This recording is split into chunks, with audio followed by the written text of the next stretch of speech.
자, 그동안 잘 지냈습니까, 여러분? 주말 잘 보냈죠? 자, 오늘은 지난 시간에 이어서 2장의 뒷부분을 설명을 할 겁니다. 자, 지난 시간에 시스템 콜에 대해서 설명을 하고, 그리고 이제 오늘 수업할 부분은 시스템 프로그램에 해당하는 부분입니다. 근데 이제 잠깐 리마인드를 시켜주기 위해서 마지막 슬라이드에 해당하는 내용을 먼저 띄워봤습니다. 자, 여기서 보여주고 있는 거는 시스템 콜의 유형입니다. 유형. 여기 지금 보면은 5가지 분야의 유형들이 있죠. 처음에는 프로세스 컨트롤, 프로세스 제어, 그 다음에 파일 관리, 그 다음에 디바이스 관리, 그 다음 인포메이션이니까 정보 그 관리, 그러고 나서 이제 마지막이 커뮤니케이션입니다. 자, 이렇게 크게 5가지 유형을 갖는다고 분류를 해놨는데 이들 각각의 유형에 속하는 시스템 콜들이 어떤 것들이 있는지를 우선 교과서에서 캡처를 해봤습니다. 캡처를. 자, 우선 첫 번째 유형이 프로세스 컨트롤이었죠. 프로세스 컨트롤. 자, 그 유형 안에 속하는 시스템 콜들은 여러 개가 있는데 그들 중에서 우선 프로세스의 end, abort, 중지시키는 것들이죠. load, execute, 프로세스를 로딩하는 거, 그 다음에 실행시키는 거, 그 다음에 프로세스의 생성과 프로세스의 종료. 그러고 나면 이제 프로세스의 온갖 정보들을 읽어오는 거죠. get, process, attribute, 그 다음에 프로세스의 attribute 값들을 다 세팅하는 겁니다. 지정해 주는 거예요. 그래서 이제 그런 거. 그 다음에는 이제 wait for time. 이벤트가 발생되기를 기다려라. 또는 이벤트를 발생시켜라. 그 다음에 이제 메모리를 할당해주고 메모리를 회수해라. 뭐 이런 종류의 시스템 콜들이 여기 유형, 프로세스 컨트롤 안에 이제 속한 것들입니다. 그 다음에 이제 두 번째 유형은 파일 매니지먼트, 파일 관리죠. 당연히 파일을 생성하고 다음에 지우고 딜리트 시키고 오픈 클로즈 파일 오픈 시키고 파일 클로즈 시키는 거 읽기 쓰기 그 다음에 뭐 헤드의 위치를 다시 리포지션 제 위치 바꿔주는 거 그 다음 파일의 어트리뷰트를 읽어오는 거 정보를 어트리뷰트 정보를 세팅시켜주는 그러한 유형의 시스템 콜들이 또 존재했습니다. 그 다음에 이제 세 번째가 디바이스 매니지먼트예요. 디바이스 관리. 그래서 디바이스를 요청하고 디바이스를 놔주고 반환하고 그 다음에 또 읽기, 쓰기, 헤드의 리포지션 뭐 이런 것들. 그 다음에 디바이스의 어트리뷰트 값들을 정보들을 가져와라, 읽어와라. 또는 어트리뷰트 값들을 특정 값으로 대치해라, 시켜라. 뭐 이런 것들. 그러고 나면은 이제 원격의 디바이스들이겠죠. 이제 그런 것들을 logically attach. 이거는 이제 붙이라는 얘기죠. 이제 하기 위해서. 그 다음에 detach. detach는 이제 떼어내라는 얘기입니다. 그래서 그런 종류의 시스템 콜들이 존재를 하고요. 그러고 나면은 이제 그 다음 유형이 인포메이션 매니지먼트 쪽입니다. 인포메이션. 정보 관리죠. 정보 관리. 그래서 시스템 내에 시간 읽어와라. 데이트 읽어와라. 그 다음에 시간이나 데이트, 날짜를 세팅해줘라. 뭐 이런 것들. 그 다음에 시스템 데이터를 갖고 와라. 시스템 데이터를 특정 값으로 세팅해줘라. 뭐 이런 것들이 있을 수 있고요. 그 다음에 프로세스 갖고 와라. 파일. 그러니까 프로세스, 파일, 디바이스 정보들을 갖고 와라. 프로세스나 파일이나 디바이스 정보들. 그런 것들을 다 세팅시켜줘라. 다른 값들로, 특정 값으로 지정을 해줘라. 그런 얘기죠. 그러고 나면 이제 맨 마지막이 커뮤니케이션입니다. 커뮤니케이션. 커뮤니케이션에서는 create, communication, connection. 그러니까 커넥션을 만들어라는 거죠. 새롭게 커뮤니케이션 커넥션을 만들어라. 그 얘기고, 딜리트는 없애라. 메시지를 보내고 받아라. 그 다음에 전송 상태 정보를 뭐 갖고 와라 뭐 이런 식. 그 다음에는 어떤 왜 특정 디바이스들, 원격으로 떨어져 있는 특정 디바이스를 attach, 붙여라, detach, 띄어내라, 뭐 이런 종류들. 그래서 이런 유형, 이렇게 다양한 그 종류의 시스템 콜들이 존재를 합니다. 자, 여기에서 사용되고 있는 이름들은 그냥 편의상 이해하기 편하게 그냥 갖다 붙인 이름들입니다. 실제 이름들하고는 좀 거리가 있고요. 그리고 이렇게 이름을 갖고 있는 이름들은 실행되기 위해서 커널로 내려가게 되면은 그러면은 숫자로 바뀐다 그랬죠. 예. 자, 그래서 이 부분이 이제 지난주까지 설명을 한 수업 진도가 나간 부분이었고요. 오늘부터는 이제 시스템 프로그램입니다. 시스템 프로그램. 자, 시스템 프로그램이 뭔지 설명되어 있는 걸 보면은 프로그램의 개발과 실행을 위해 편리한 환경을 제공해 주는 게 시스템 프로그램이다. 이렇게 정의가 되어 있습니다.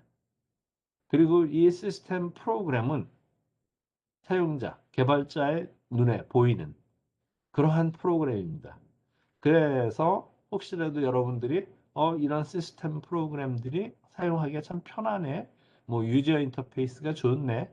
이런 표현을 쓴다는 얘기는 그게 눈에 보이는 거고 그거를 통해서 운영 체제를 평가를 하는 겁니다. 지금. 그죠? 반면에 시스템 프로그램들 그 밑단에는 구현상의 밑단에는 실제로는 시스템 콜들이 많이 사용이 됩니다. 그렇지만 시스템 콜들은 눈에 보이는 게 아니죠. 그래서 여러분들이 운영체제를 대하할 때 눈에 보이는 부분들은 시스템 프로그램들입니다. 시스템 프로그램들. 자, 그럼 시스템 프로그램도 어떤 유형의 시스템 프로그램들이 있는지를 보니까 이렇게 대략 한 6개의 유형으로 또 구분을 지어 놨습니다. 자, 그러면 요 각각에 대해서 한번 살펴보도록 합시다. 우선 시스템 프로그램은 아까도 얘기했듯이 프로그램의 개발과 실행에 도움이 되는 편리한 환경을 제공하는 그런 프로그램들이라고 얘기를 했고요. 그러고 나서 일반적으로는 시스템 프로그램은 어떤 그 시스템 콜을 호출하기 위한 인터페이스. 그러니까 시스템 프로그램이 만들어질 때는 시스템 콜들을 이용해서 만들어진다. 이제 그렇게들 많이 표현을 합니다. 그리고 실제 그렇게 구현이 많이 되고 있고요. 당연히 좀 복잡한 경우에는 시스템 콜들만 호출해서 되는 게 아니겠죠. 그죠? 더 복잡한 과정을 거쳐야 시스템 프로그램이 만들어지기. 자, 아까 6가지 유형을 얘기를 했습니다. 그 중에 맨 처음 나오는 게 파일 관리입니다. 파일 관리. 우선 create, delete, copy, rename, print, dump, list 이런 것들. 그러니까 즉 파일에 관련돼서 또 디렉토리에 관련돼서 이러한 기능들이 파일 관리와 관련된 시스템 프로그램에서 제공하는 기능들이고 또 서비스들인 겁니다. 자, 두 번째 유형은 스테이터스 인포메이션입니다. 상태 정보. 상태 정보라고 얘기하는 거는 시스템 시간, 날짜, 그 다음에 메모리에 여유 있는 공간, 크기, 디스크 스페이스, 얼마나 남았는지, 그리고 사용자가 몇 명이나 있는지, 뭐 이런 것들. 그런 정보들을 포함을 해서 성능 측면에서 또 역시 마찬가지로 정보들을 수집을 하겠죠.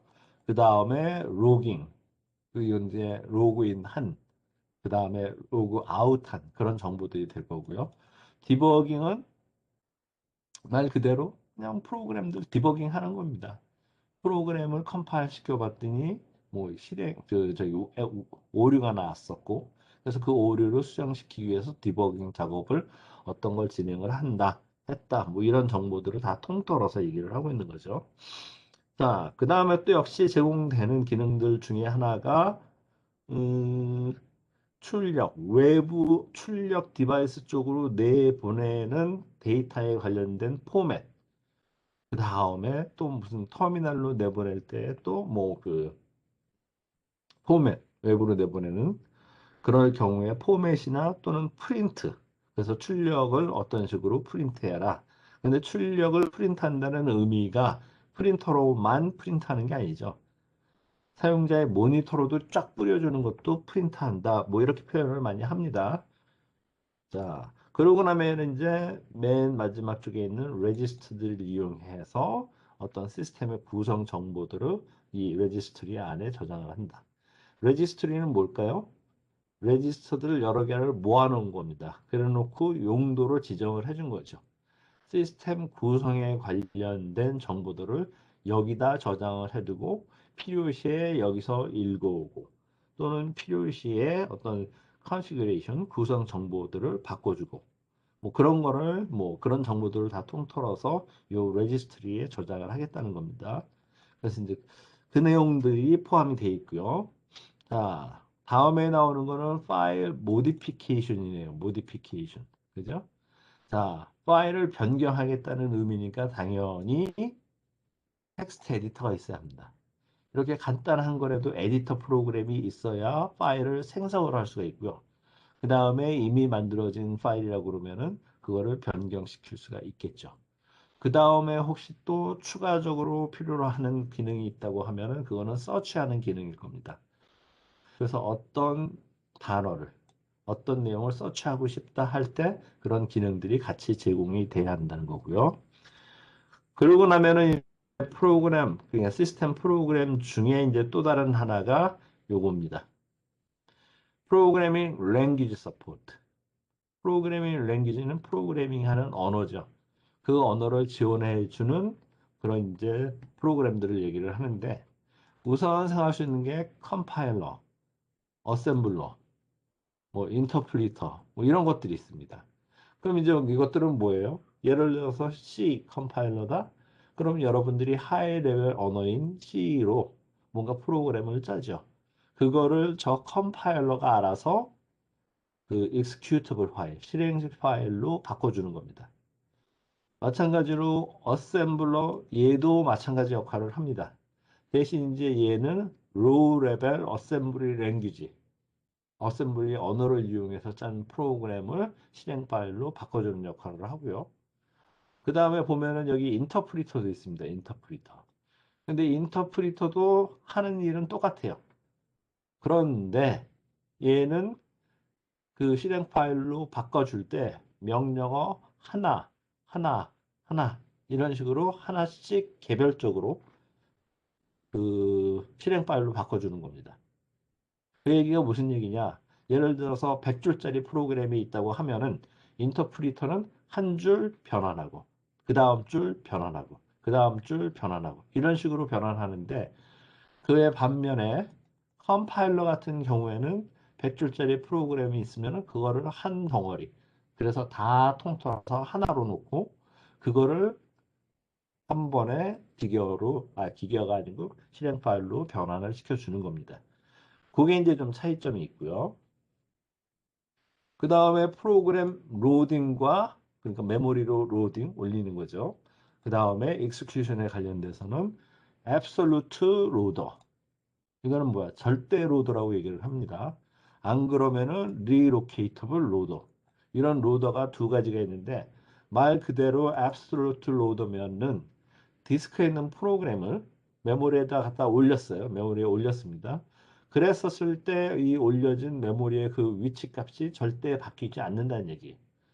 그럼 다른 데로 옮길 수가 없다는 얘기입니다. 메모리 위에서 다른 쪽으로 옮길 수가 없다는 얘기예요. 그와 반면해서 리로케이터블, 리로케이터블 로더는 그 위치를 옮길 수가 있습니다. 그래서 일단은 이쪽에 올려놨는데 메모리 이쪽에 올려놨는데 나중에 이런 작업하다가 보니까 실행 단계에서는 다른 쪽으로 또 옮길 필요성도 있고 또 뭐 또 다른 편의성 때문에 다른 위치로 또 옮길 수 있고 그런 것들이 가능하면은 relocatable loader 이렇게 표현을 합니다. 자, 그래 놓고 나면은 이제 그 다음에 링키지 에디터라고 있네요. 여러분들이 프로그램 짜면 메인 프로그램 하나만 가지고 돌아가는 게 아닙니다.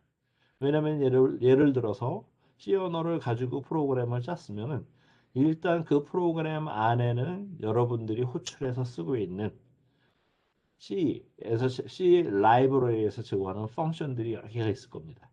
그죠?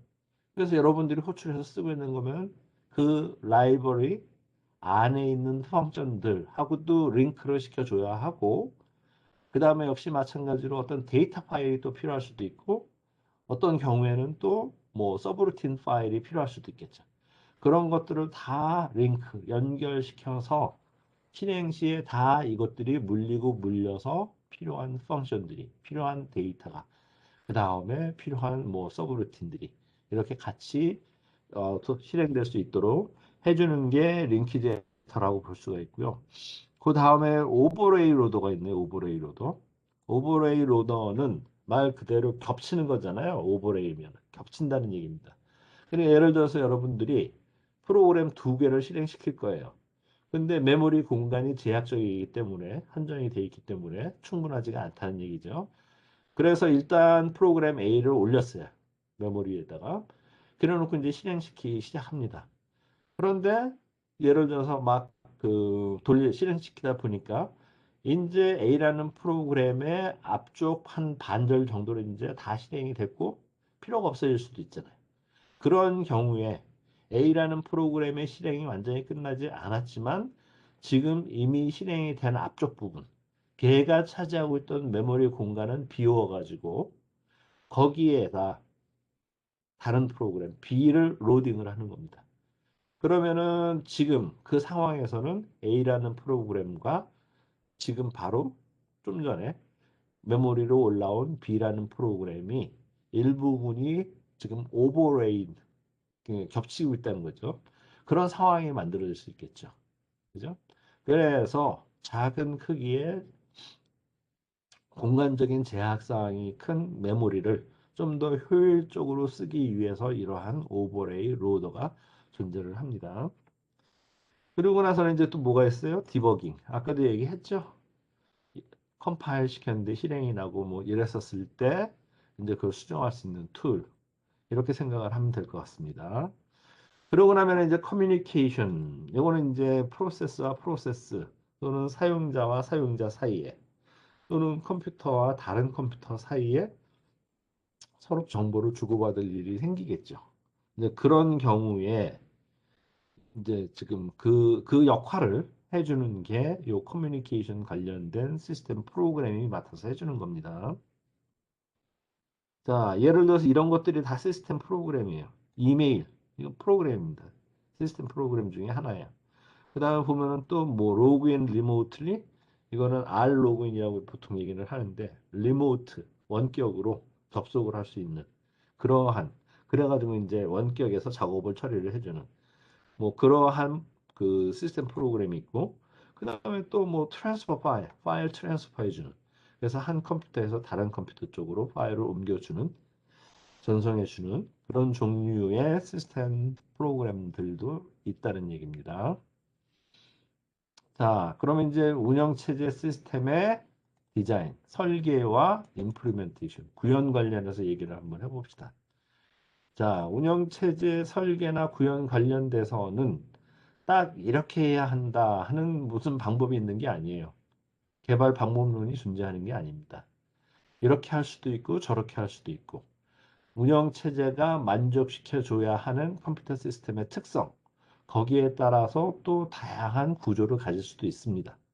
그렇지만 어찌됐든 간에 첫 단계, 처음 시작 단계에서는 우선 이 운영체제의 목표가 뭐냐, 이거와 그 다음에 일반적인 스펙, 구조가 어떻게 될 것이냐 하는 것들을 정의하는 그 과정을 거쳐야겠죠. 그죠?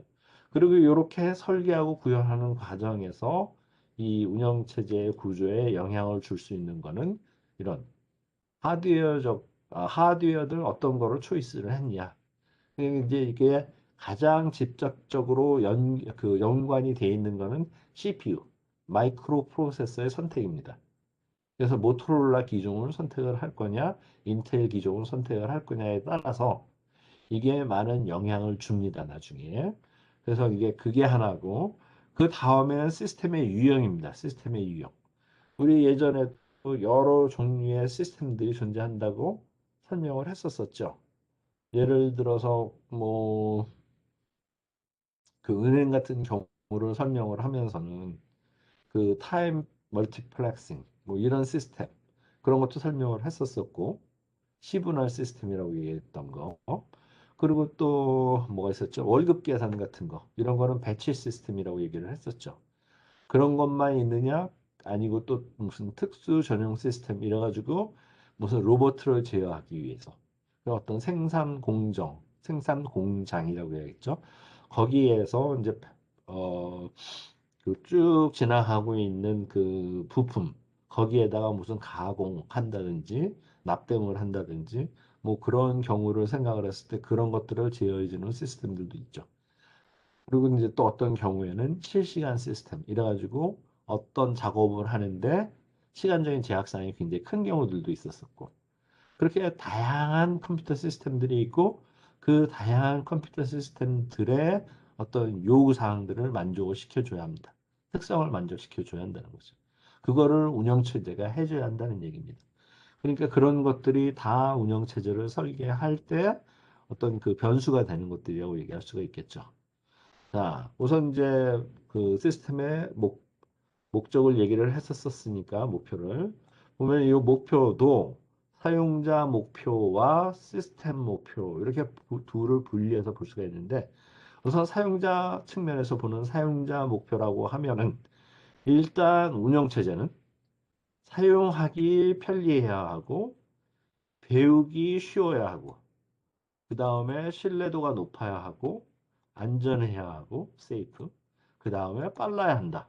뭐 이런 게 이제 사용자 측면에서의 목표가 될 수가 있습니다.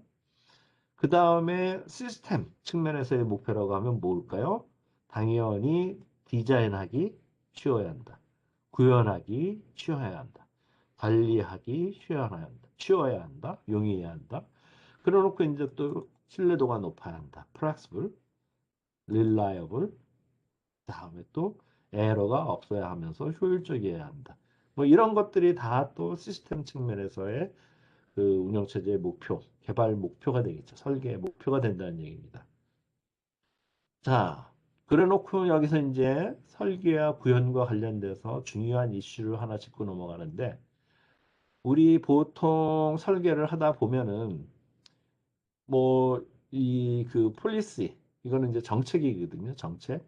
그냥 운영체제를 만들면서 아니면 운영체제를 사용할 때 이런 정책을 유지를 하겠다. 뭐를 유지를 하겠다. 뭐 이런 것들을 정해놓는 게 정책이라고 얘기를 할 수가 있고요. 그 다음에 메커니즘이라고 얘기를 하는 거는 어떻게 하겠다 하는 겁니다. 기술적인 이슈가 되는 거죠. 말하자면 요소가. 그런데 이 두 개를 섞지 않는 게 굉장히 중요하다고 얘기를 합니다. 이 두 개를 섞지 않는 게. 자, 아까도 얘기했듯이 다시 한번 강조를 하면 이 두 개, 그러니까 폴리시하고 정책과 메커니즘, 어떻게 한다 하는 이 기술적인 요소, 이 두 가지를 서로 분리를 해서 서로 일을 진행을 시켜야지, 설계를 진행시켜야지 추후에 가가지고 정책이 바뀌더라도 뭐 우선 최대한의 플렉시빌리티를 유지를 할 수가 있다. 지금 이 얘기입니다. 자, 이렇게 말로만 얘기를 하니까 좀 이해가 안 갈 텐데 이기잼프를 한번 들어볼게요.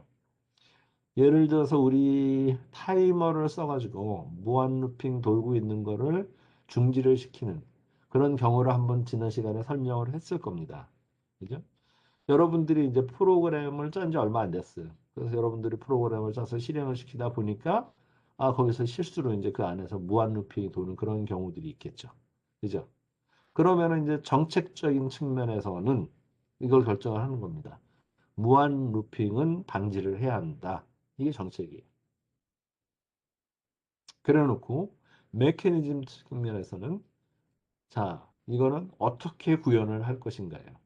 어떻게 무한 루핑 도는 거를 방지를 할 건가 하는 게 이제 메커니즘 측면에서의 목표가 되겠죠. 자, 그런데 이제 그런 경우에 혹시라도 자, 무한 루핑 도는 거를 방지를 할 텐데 이거는 사용자들이 학생들이다. 이렇게 그냥 고려를 하고 그 다음에 학생들이니까 메커니즘 측면에서 카운터를 이용을 할 거고 카운터는 4비트짜리만 되면 된다. 왜냐하면 학생들이기 때문에 굉장히 큰 프로그램을 짤 일은 없다. 이렇게 그냥 간주를 한 겁니다. 그렇게 해놓으면 이 4비트니까 0에서부터 15까지를 표시를 하겠죠.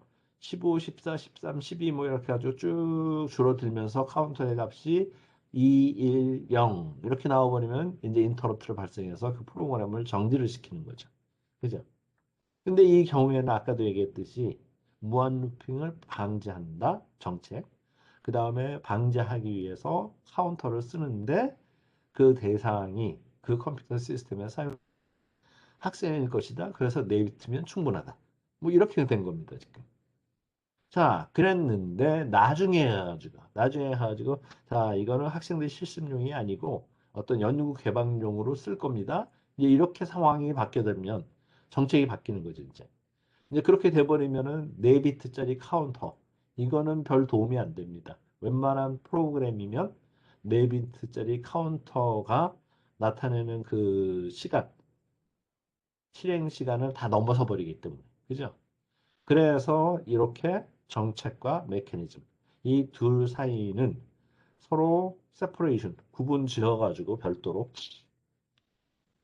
그렇게 생각을 해서 설계를 해야 나중에 혹시 정책이 바뀌더라도 최대한의 유연성을 가질 수 있다. 그 의미가 됩니다. 중요한 이슈 중에 하나예요. 자, 그럼 이제 구조를 들여다봅시다. 구조를. 우선 여기도 simple structure라고 돼 있죠. 예, 간단한 구조입니다. 왜냐하면 우리는 지금 MS-DOS 이거면은 이제 뭐 1980년대인가 뭐 하여간 그쯤에 MS에서 나온 최초의 운영체제라고 할 수 있는 겁니다. 도스니까 디스크 오퍼레이팅 시스템의 약자가 되는 겁니다. 자, 그런데 요 MS 도스가 나왔을 때 컴퓨터 시스템은 일단 여러 가지 제약사항들이 있었었는데 그 중에서 하나가 메모리가 굉장히 작다는 거였어요. 그래서 메모리가 일반적으로 뭐 640K 정도가 되는 게 뭐 일반적인 거고 메가도 아니고 K입니다. 우리 지금 뭐 8기가, 뭐 16기가 뭐 이런 사이즈의 메모리를 쓰는데 사용하는데 지금 그 시절에는 640K라는 굉장히 작은 메모리를 사용을 해 프로그램들을 실행을 시킨 겁니다. 거기에다가 더 확장을 한다고 그래도 최대 1메가를 넘지 못했어요. 1메가를 넘지 못했기 때문에 그 위에서 돌아야 하는 운영체제라고 하면 여러 가지 제약 사항들이 많을 수밖에 없었습니다. 그래서 MS-DOS는 뭐 구조가 있긴 있습니다. MS-DOS의 그 구조가 있기는 있는데 그 구조 안에서의 여러 기능들을 분리해서 가지고 있는 그 모듈들이 제대로 정의가 되어 있지 않고 분리가 되지 않았다고 표현을 합니다. 자, 그 이그젬플을 한번 설명을 할 건데요. 우선 밑에 있는 그림을 한번 쭉 봅시다. 이렇게. 맨 위에 어플리케이션 프로그램 있죠. 그리고 그 바로 밑에 레지던트 시스템 프로그램입니다. 그럼 레지던트라는 말은 뭐예요? 실행 중에 있는 그러니까 메모리 위에 올라와 있는 시스템 프로그램이다. 그렇게 얘기를 할 수가 있고요.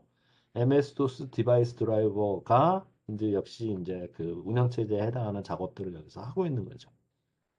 근데 역시 아까 도스가 디스크 오퍼레이팅 시스템이라고 그랬잖아요. 디스크, 하드 디스크를 얘기를 합니다. 이제 그러다 보니까 여기 지금 운영체제의 이름을 DDoS 그리고 이제 디스크라는 디바이스를 구동시키는 뭐 이런 의미를 갖도록 이름이 지어졌어요. 그리고 나면은 이제 밑에 단에 ROM, BIOS 디바이스 드라이버라고 존재하는데 이거는 뭡니까? ROM이면 Read Only 메모리죠. 읽기 전용 메모리고 BIOS면 Basic Input Output System입니다. Basic Input Output System. 그 다음에 이제 역시 디바이스 드라이버니까 디바이스들을 구동시켜주는 프로그램이 있고 당연히 이제 그 밑에 하드웨어들이죠. 이제. 그래서 여기 디바이스 드라이버 프로그램을 접근을 했다는 얘기는 하드웨어에 접근을 한다는 얘기가 됩니다. 자, 그러면 이제 다시 얘기를 합시다. 이 그림이 MS-DOS의 구조를 나타내 주는 그림이었는데 어떤 어플리케이션이 돌아요. 도는데 얘가 뭐 입출력 장치들이 필요를 했습니다. 뭐 디스크가 필요할 수도 있고 프린터가 필요할 수도 있고. 근데 어찌됐든 어플리케이션 프로그램에서 그러한 I/O 디바이스들에 접근을 하려면 일단 원래는 요 패스를 통해서 접근을 해야 하는 게 맞습니다. 어플리케이션 프로그램에서 레지던트 시스템 프로그램을 토하고 그 다음에 OS에 해당하는 MS-DOS 디바이스 드라이버 프로그램을 거치고 그 다음에 롬 BIOS 디바이스 드라이버 거치고 그래서 이제 해당되는 하드웨어에 접근해서 데이터를 읽어오거나 쓰거나 뭐 제어하거나 뭐 이런 일들을 해야 합니다. 그런데 아까도 얘기했듯이 지금 이 MS-DOS가 돌던 그 시대에 가장 큰 제약사항 중에 하나가 메모리의 크기가 얼마 안 된다는 거죠. 그러기 때문에 이렇게 그 공식적인 패스 말고 별도의 패스들이 존재를 합니다. 그래서 이 패스를 통해서 하드웨어들을 제어할 수 있는, 접근할 수 있는 그런 패스가 존재를 해버리기 때문에 그래서 그런 입장에서는 이러한 그 여러 단계의 모듈들 그들 사이에 기능적인 분리가 제대로 되지 않았다. 이렇게 인터페이스가 제대로 되지 않았다. 이렇게 얘기들을 합니다. 이런 이유 때문에. 그러니까 그 별도의 패스들이 존재하게 된다는 거죠. 그러니까 심지어는 어플리케이션 프로그램 걔가 바로 하드웨어를 접근을 할 수 있고 하드웨어를 사용할 수 있고 제어할 수 있다는 얘기가 됩니다. 자, 이게 이제 거의 뭐 가장 전의 운영 체제였고요. 그러고 나면 이제 한 단계 발전을 해서 레이어드 어프로치가 이제 나오게 됩니다. 레이어드 어프로치는 여러 레이어로 레벨로 운영 체제의 기능들을 다 분류를 해 놓은 거예요. 그래서 이제 레이어 0번 이게 맨 밑에 있는 레이어인데 레벨인데 그 경우는 하드웨어를 얘기를 하고요. 하드웨어를. 그럼 이제 그 윗단은 생각할 수 있는 게 레이어 1번에서는 그 하드웨어를 제어하는 디바이스 드라이버 프로그램이 있어야겠죠. 그죠? 레이어 0번은 하드웨어, 그 다음에 레이어 1번은 바로 그 위에 있는 레이어니까 당연히 하드웨어들을 구동시켜주는 프로그램, 디바이스 드라이버 프로그램이 있죠. 이런 식입니다. 이런 식으로 각 레이어에서 하는 기능들이 다 정의가 돼 있는데 지금 이 그림은 어느 측면에서 봤느냐에 따라서 모습만 틀려진 거지 같은 얘기를 하고 있는 겁니다. 자, 그래서 예를 들어서 레이어 3번이 여기쯤 있다고 합시다. 이 레이어드 방식의 특징 중에 하나가 한 레이어에서 제공되는 기능이나 서비스들은 다 그 밑에 있는 레이어, 이미 다 만들어진 레이어, 그 안에 있는 기능이나 서비스들을 이용을 해서 새로운 기능들이나 서비스들이 만들어지는 겁니다. 그래서 아까 여기 지금 뭐 3번이라고 했으면 이렇게 줄친 부분이 그러면은 그 밑에 있는 레이어 2번, 레이어 1번, 레이어 0번에서 제공되는 기능들을 이용을 해서 레이어 3번에서 새로운 추가적인 기능들이 만들어진다는 얘기입니다. 그걸 또 바꿔서 얘기하면 레이어 3번이 만들어질 때에는 밑에 쪽은 보이지만 밑에 쪽에 있는 레이어들 그리고 걔네들이 제공하고 있는 기능들은 보이지만 위에 있는 레이어들은 보이지 않는 거죠. 쉽게 레이어 3번에다 어떤 기능을 집어넣는데 그게 레이어 4번이나 5번이나 6번이나 위에 있는 거기에 있는 기능들을 끌고 와서 만들 수는 없다. 그 얘기가 되는 겁니다. 자, 요거를 레이어드 어프로치라고 얘기를 합니다. 그러니까 여기서 중요한 사항 중에 하나는 어떤 레이어 요 하나에 무슨 기능이 여기서 제공될 거다. 구현되고 제공이 될 거다. 할 때 그 기능들을 잘 정의를 해야 한다. 잘 선택을 해야 한다는 거예요. 그죠? 자, 이게 레이어드 어프로치고요. 다음에 이제 나온 게 유닉스입니다. 유닉스. 유닉스는 크게 봤을 때 두 파트로 나뉘어져요. 우선 핵심적인 거는 커널이라고 얘기를 합니다. 커널. 그리고 나서 그냥 운영체제 커널이죠. 그래놓고 그 다른 파트, 그러니까 두 파트라고 그랬는데 다른 파트는 시스템 프로그램이라고 얘기를 합니다. 시스템 프로그램이라고. 그러면은 이제 여기 지금 보면은 밑에 있는 그림이 유닉스의 구조를 보여주고 있는데 커널이라고 얘기하는 부분이 여기 있는 겁니다. 그래서 이 커널 위에 쪽, 그러니까 여기 지금 그림에서 보면은 시스템 콜 인터페이스 커널, 그 위에 있는 쪽이 시스템 프로그램이에요. 시스템 프로그램입니다, 이게. 그리고 그 밑단, 커널의 밑단 쪽에는 요 디바이스 드라이버 프로그램들. 각종 그러니까 그 디바이스들의 컨트롤러들이 이제 요 밑단에 다 들어오는 거죠. 그리고 실제 하드웨어들, 각종 서로 틀린 다양한 그 디바이스들, 하드웨어들, 그거는 이제 그 밑단에 이제 있겠죠. 구성이 됩니다. 그런데 이 구조의 단점 중에 하나는 너무 많은 기능이 요 커널 안에 들어와 있다는 얘기입니다. 이게 단점이에요. 너무 많은 기능이 커널 안에 들어오면 커널이 커집니다. 그래놓고 그 안에서 제공되는 기능들이 많다 보니까 혹시라도 나중에 어떤 한 기능을 뭐 수정을 한다든지 개선을 한다든지 하여간 모디파이 시켜줄 때 다른 쪽에 물리는 영향을 많이 줄 수가 있습니다. 그래서 이제 그게 하나의 단점이라고 할 수가 있는데 그 그림들을 잠깐 볼까요? 예를 들어서 이제 바로 전 슬라이드에서 본 그림인데 같은 그림입니다.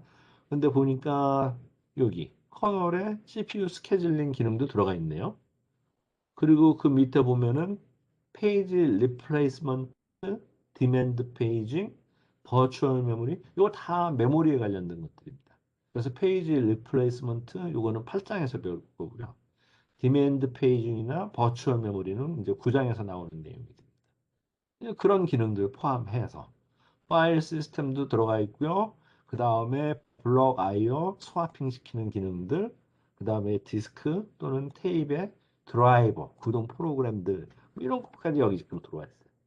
그죠? 그 외에 뭐 캐릭터 IO 처리하는 거, 그 다음에 터미널 드라이버 프로그램. 어찌됐든 너무 많은 기능들이 전부 다 커널에 들어오다 보니까 커널이 너무 비대해진 겁니다. 덩치가 커진 거예요. 이제 그러다 보니까 이제 여러 가지 문제가 생기는데 그 중에 하나가 예를 들어서 여기다 기능을 추가하겠다. 아니면 여기 있는 기능 하나를 변경을 하겠다. 삭제를 하겠다. 이런 식으로 커널에 무슨 변화가 생기면 이것들이 서로 맞물려 있기 때문에 여러 기능들이 맞물려 있다 보니까 굉장히 큰 작업이 된다는 겁니다. 자, 그래서 다시 또 커널, 그러니까 유닉스에서 조금 더 발전을 해가지고 마이크로 커널 구조라고 나옵니다. 마이크로 커널 구조. 이거는 커널 앞에 마이크로라는 용어가 붙어 있죠, 단어가. 그러니까 마이크로니까 더 핵심적인 그 얘기예요. 그러니까 핵심적인 기능만 갖도록 커널을 축소를 했다, 경량화시켰다 이렇게 볼 수가 있습니다. 그러면 아까 이전에는 유닉스에서는 많은 기능들이 커널에 있었었는데 그 기능 중에서 핵심적인 것만 뽑아서 마이크로 커널이라고 하고 나머지는 사용자 레벨, 사용자 공간 위쪽으로 다 밖으로 내보냈다. 그런 의미가 되는 겁니다. 자, 그래 놓고 그들 사이에라는 거는 지금 밖으로 나가 있는 시스템 프로그램 레벨로 나가 있는 그러니까 여기 지금 안에 코어라고 되어 있는 이 부분, 마이크로 커널에 해당하는 이 부분부터 밖으로 빠져나가 있는 다른 기능들, 걔네들은 다 모듈화 시켜가지고 그들과 커널, 또 그들과 또 다른 그들 사이에, 모듈들 사이에 커뮤니케이션은 메시지 패싱 방식을 이용을 했다는 겁니다. 메시지 패싱 방식. 자, 메시지 패싱 방식은 간단히도 지난 시간에 설명도 했지만 뒤에 가서 또 자세히 나올 겁니다.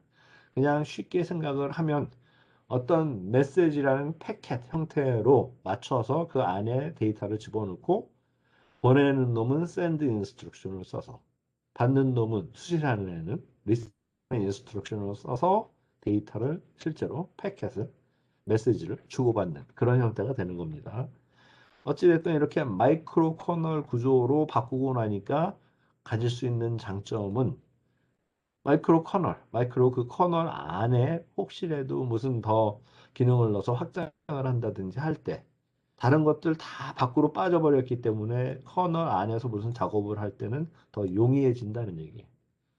두 번째는 요 마이크로 커널 구조의 운영 체제를 어떤 새로운 컴퓨터 시스템에 포팅, 설치를 할 때 그게 쉬워집니다. 왜? 운영 체제의 크기가 작잖아요. 크기가 작으니까 오류가 날 일도 적고 더 간단히 포팅을 할 수가 있는 겁니다. 그래 놓고는 역시 마찬가지로 그 운영 체제를 마이크로 커널의 운영 체제를 구현하고 있는 코드들의 개수가 줄어들다 보니까 당연히 어디서 뭐 실수할 일, 오류가 날 일, 이런 것 자체가 또 줄어들 수밖에 없죠. 그러니까 reliable, 신뢰도가 높아지고 그 다음에 더 세큐어해진다는 얘기입니다. 그죠? 프로그램 자체가 경량화돼 있고 좀 뭐 단순하다. 그러니까 당연히 보안 측면에서도 뭐 더 좋아지겠죠, 당연히. 그죠? 반면에 이제 단점도 있을 텐데 단점이라고 얘기할 수 있는 거는 이런 뭐 사용자 스페이스 상에 있는 여러 가지의 그 시스템 프로그램들이죠, 말하자면 모듈들 걔네들을 하고 그 다음에 어떤 그 커널 그 사이에 커뮤니케이션을 해야 하는 오버헤드들이 많이 발생합니다.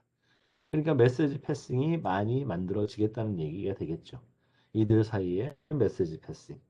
또 여기 사이에서도 메시지 패싱 뭐 이런 식으로 계속 메시지 패싱이 많이 발생을 하고 그 방식이 이제 많이 늘어나다 보니까 메시지 패싱이 늘어나다 보니까 오버헤드를 발생을 시킨다는 겁니다. 성능적인 측면에서.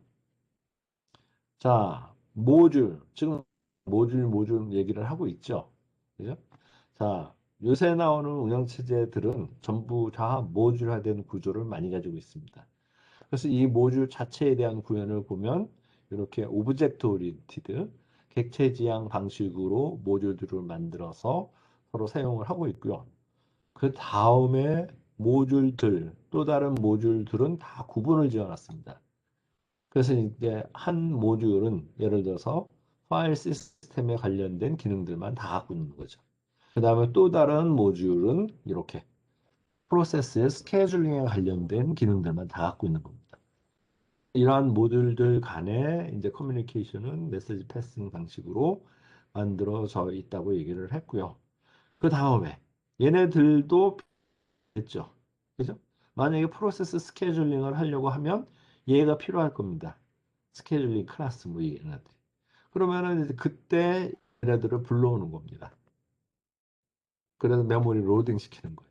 메모리 로딩 시켜서 사용하고 나면 메모리에서 이제 다시 내려보내고 이런 거치면서 이제 뭐 그 돌아가는 실행되는 운영 체제 그 상황이 될 거고요. 운영 그 실행 상황이 자 마이크로 커널도 모듈화 되어 있는 거고 그 다음에 아까 나와 설명을 했던 레이어드 어프로치 이것도 모듈화 되어 있는 건 맞습니다. 그렇지만 왼쪽이 조금 더 플렉시빌리티가 크겠죠. 왜요? 오른쪽 같으면은 한 모듈 하나의 레이어 그 레이어는 밑에 있는 레이어들에서 밑에 있는 모듈에서 제공하는 그 기능과 서비스들로만 만들어진 겁니다. 그죠? 그런 제약 사항들이 있기 때문에 조금 더 플렉서블한 측면에서는 요 왼쪽의 마이크로 커널 구조가 더 낫다는 얘기입니다. 자, 이제 그러고 나니까 이제 버추얼, VM, 가상 머신 뭐 이런 얘기가 나오네요. 가상 머신. 자, 여기 왼쪽 그림을 봅시다. A. 여기는 지금 보면은 가상화 시키지 않은 컴퓨터입니다. 피지컬하게 한 대 존재하고 있는 거죠. 그리고는 이제 오른쪽은 어떻게 된 거예요? 가상 머신화 시켜서 세 개로 쪼개놓은 겁니다. 세 개로 쪼개놓은 거예요.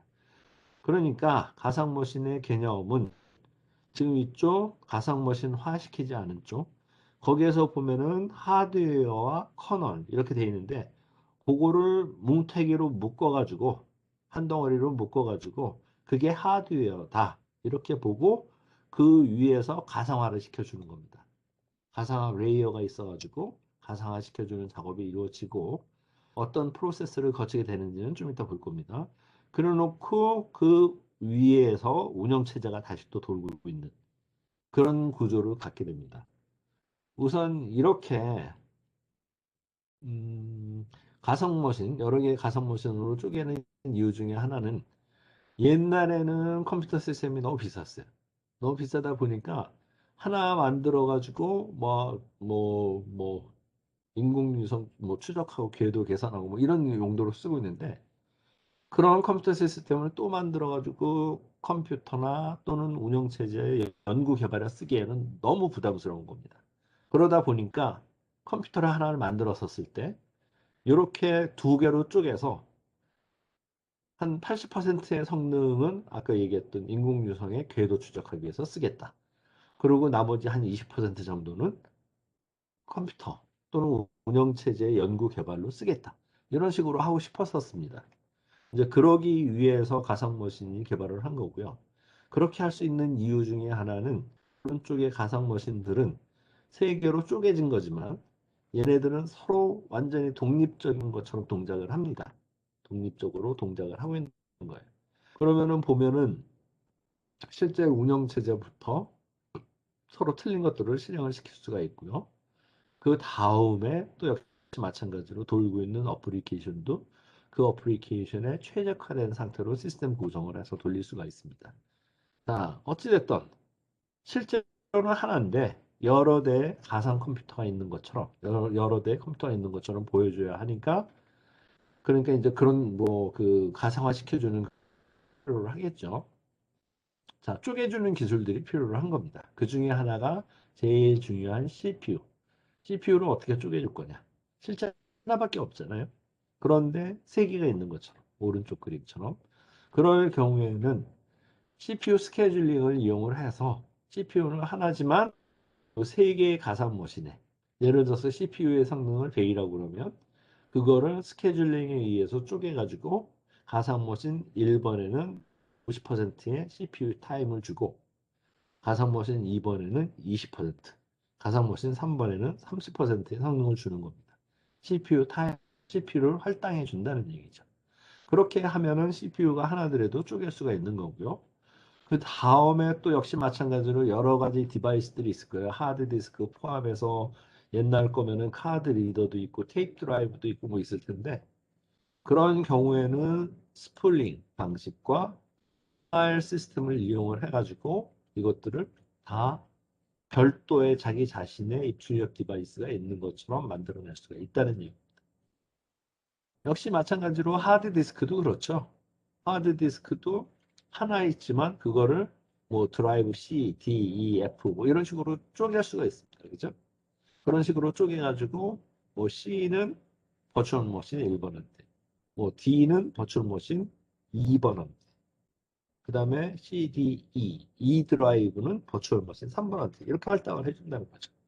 그런 유사한 방식으로 다 또 별도의 자기 자신의 어떤 디바이스를 갖고 있는 것처럼 만들어줄 수가 있는데 역시 거기에는 컨솔, 이건 모니터죠 그냥 그 오퍼레이트 운영자의 모니터 그거 역시 마찬가지로 쪼개서 쓸 수가 있다는 거예요.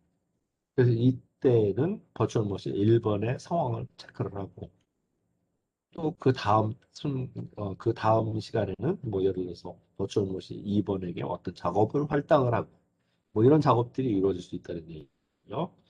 계속 이어서 맞아 버추얼 머신 얘기를 하면 아까도 얘기했듯이 이렇게 가상 머신 기술들을 이용을 해서 시스템 자원들을 보호를 해줄 수도 있고 한 가상 머신과 다른 가상 머신이 아이솔레이션 확실히 분리가 되는 그런 것처럼 만들어줄 수 있다는 겁니다.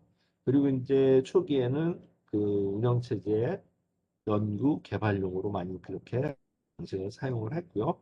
당연히 뭐 단점 중에 하나라고 그러면은 구현하기가 쉽지 않을 텐데 어려울 텐데 그거는 이제 시간이 지나가면서 왜냐하면 이것도 60년대에 나온 기술입니다. 초기에 나온 거는 그러면서 이제 많이 이제 좋아졌죠. 자, 요새 이제 가상화 하면 이제 VM웨어가 가장 많이 쓰입니다. 그래서 VM웨어라는 이 가상화 툴을 이용을 해서 사용을 하면 예를 들어서 지금 이게 이제 전체적으로는 지금 피지컬하게 하나입니다. 하나. 그래서 여기 보면은 CPU도 하나, 메모리도 하나, 그 다음에 한 세트에 IO 디바이스들 뭐 이런 식으로 있는 건데 그 하드웨어 위에 우선 일단 운영체제가 하나 돌고 있습니다. 근데 뒤에 나중에 보겠지만 위쪽 가상머신 위에도 또 운영체제가 또 있어요. 그러기 때문에 밑에 있는 요 운영체제는 호스트 운영체제라고 얘기를 합니다. 호스트면 뭐예요? 주인이죠, 주인. 게스트, 손님입니다, 손님. 그래서 이제 그러니까 이제 그 주인에 해당되는 호스트 운영체제가 있고, 이 경우에는 요 이기젠플에서는 리눅스가 이제 설치가 되어 있는데요. 자, 그 상황에서 VM웨어가, 아니, 저기 그 가상머신이 아닌 상태로서도 실행을 할 수가 있고, 그 다음에 이제 여기 오른쪽 파트는 세 개의 가상머신으로 만든 겁니다.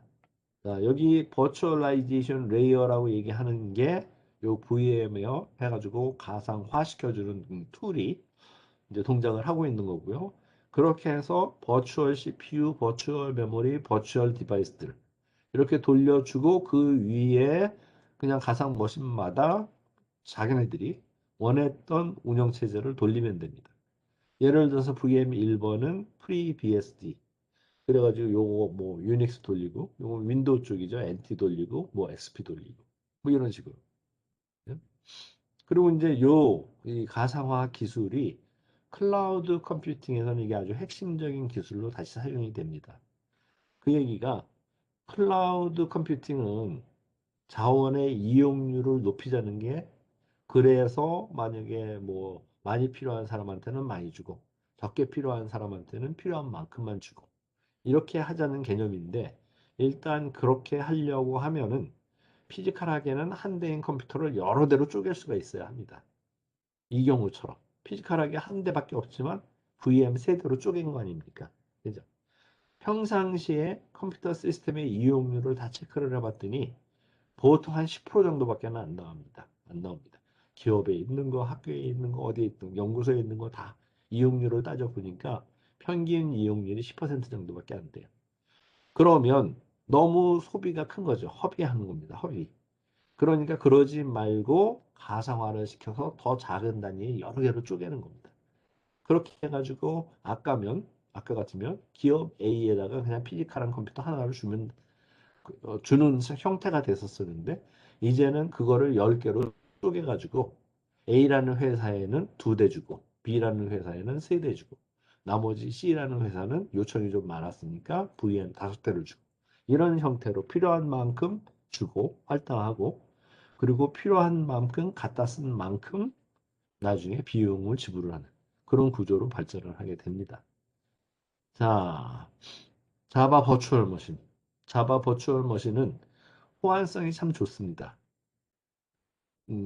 다른 말로 얘기하면은 상호 운영성이라도 얘기를 하는데, 즉 JVM이 깔려져 있는 컴퓨터면 서로 틀린 이기종 컴퓨터라도 다 동일한 프로그램을 실행을 시킬 수 있다는 장점을 갖고 있죠.